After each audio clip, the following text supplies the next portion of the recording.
So we started over the last couple of years asking a lot of questions to try to understand what does the journey to income look like, starting from when someone, you know, joins a plan in the first place, all the way through when they start receiving income. What I'm going to focus on in these next couple of slides are those aspects of the journey that might be made automatic. Okay, so in this first question, and we had a series of trade-off questions.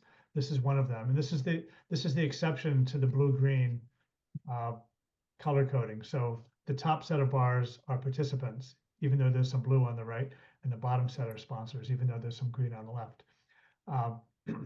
What we did is we gave them these questions that had essentially two extremes on the left and right endpoints. And then we gave them a 6-point scale, which is an even number, so they can't pick the middle one and just sit on the fence. They had to at least lean in one direction or the other. And so on the left-hand side, we said that it's a completely automatic experience where participants are automatically enrolled in an option and income will automatically be triggered.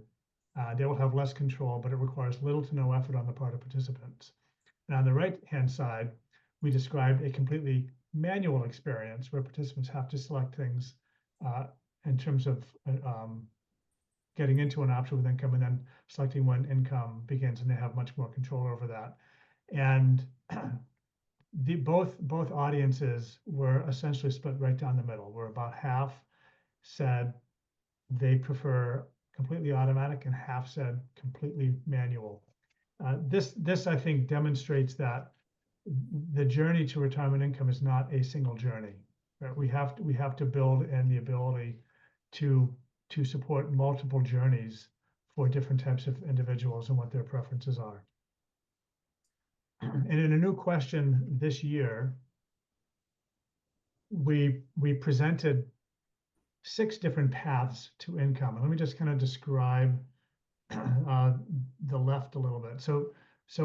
And we gave them a table that looks very much like what's on the left-hand side of this slide.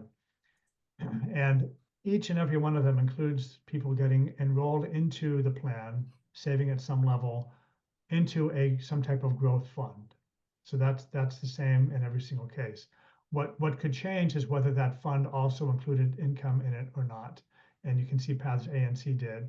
And then whether there's a transition to income for those that didn't have income in them.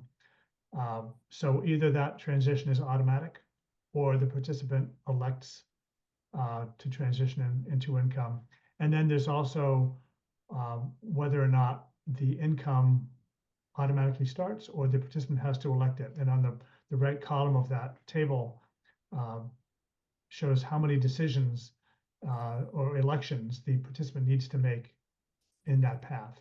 Anywhere from none for a completely automatic experience to 2, where they've got to make decisions along the way.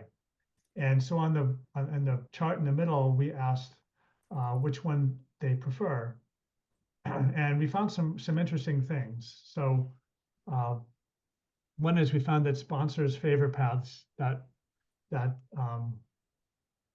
put participants into a fund with income, but the participant gets to make the decision about when the income begins. But there's a whole bunch of interesting findings here on the right. So more than half of sponsors and nearly half of participants prefer one of the options that has income embedded in the option. A quarter of sponsors and a third of participants want to be automatically transitioned into income. More than a third and nearly 4 in 10 prefer a path that is completely automatic, right? As we saw that kind of 50-50 on that prior slide.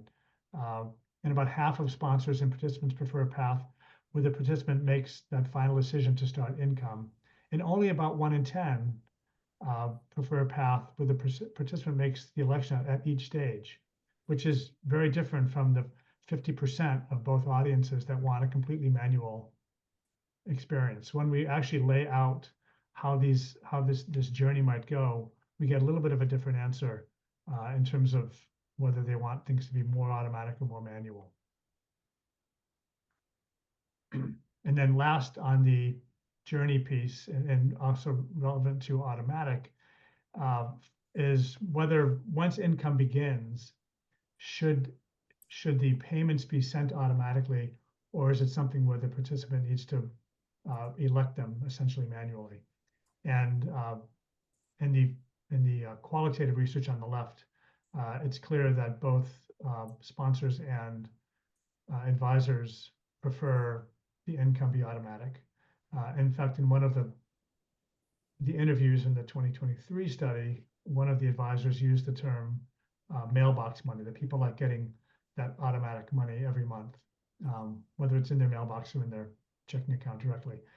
And on the right-hand side, we asked both sponsors and participants if they think the payment should be made automatically or be initiated each time they're needed by the participant.